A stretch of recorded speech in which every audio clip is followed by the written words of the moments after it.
in this case right here, I have the most insane and over-the-top gaming laptop ever built. In fact, it cost $9,000 and only around 300 were actually shipped. What made it so special? Well, how about the fact it came with two GTX 1080s in SLI, a 21-inch curved display, and even its NVMe SSDs were in RAID 0 for extra speed.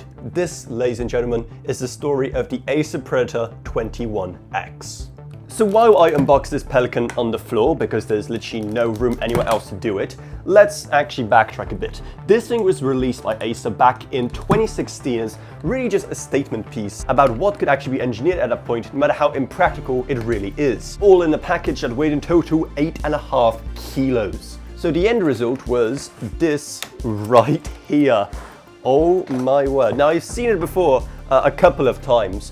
First at an event that Acer did in London, and then again recently in Taipei, but I still just get goosebumps every single time I see it.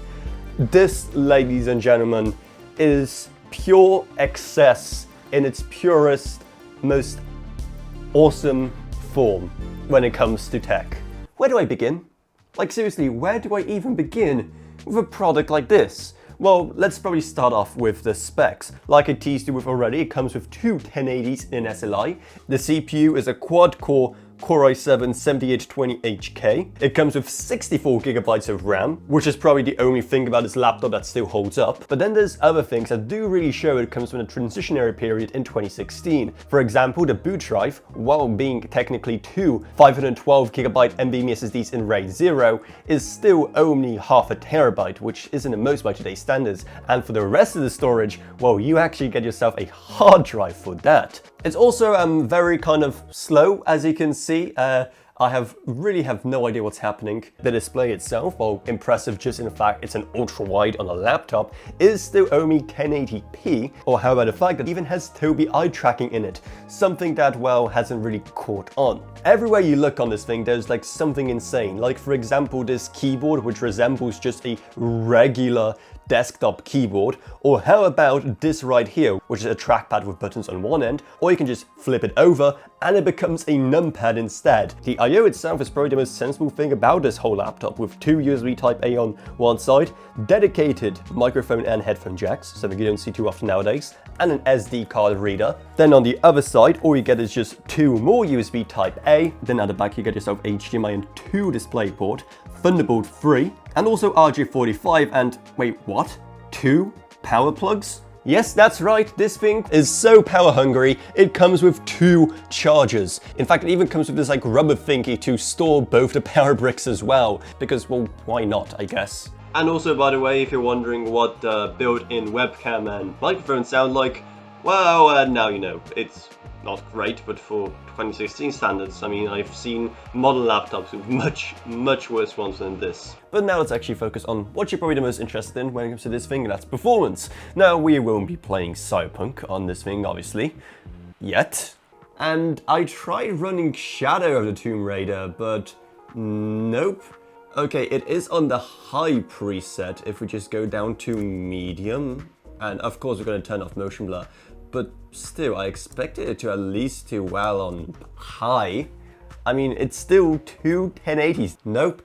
Let's actually try out 3D Mark, classic times by extreme, and see if that actually loads at all. So far, running pretty smoothly. So far, hasn't crashed because SLI is some completely foreign concept to it that it just cannot wrap its head around. There is a bit of lag there when they activated that little time travel gadget thingy, but I have my hopes up that it's gonna not be a complete bloodbath. Okay, by the time we got to the CPU test, it has very much slowed down. It's still a laptop CPU. Okay, 4,655, that's not the greatest ever, but still decent.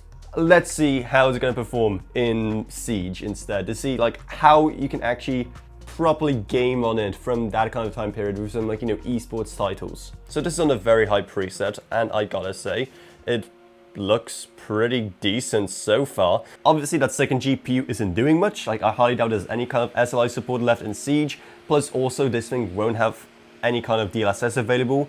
In games like Siege you can still put like FSR 2 on, but this is completely native and it's actually running like somewhat fine so far. Like this is actually pretty smooth. 89 FPS, okay, yeah, I'll definitely take that. You know I gotta do it. I mean, we're just gonna try high settings. I still think it could be very much too much for this thing, but like, it's Cyberpunk. Obviously I have to try it on this thing.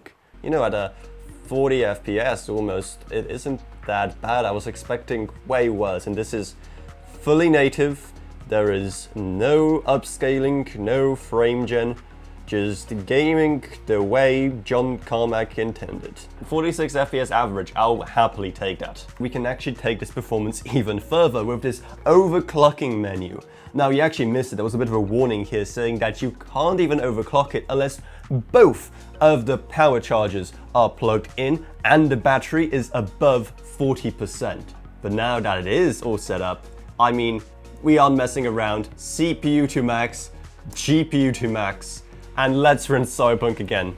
I mean, so far it isn't even as loud as I imagined. Recently I covered that Helios 18 from Acer as well, with its RTX 5090, and that was way louder than this, though I feel like it might get a lot worse once we actually get into the game.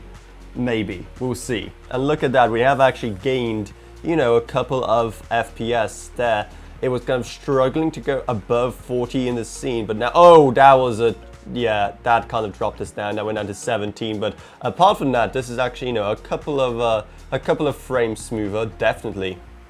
Okay, we're actually getting up to 50, almost cracked 60 there in a sec. Okay, that, wow, this overclock is actually doing the work here, huh? 47.66 here in the second run. One more thing we're gonna try in this, and that's the 6-speaker audio setup in this. So if I just...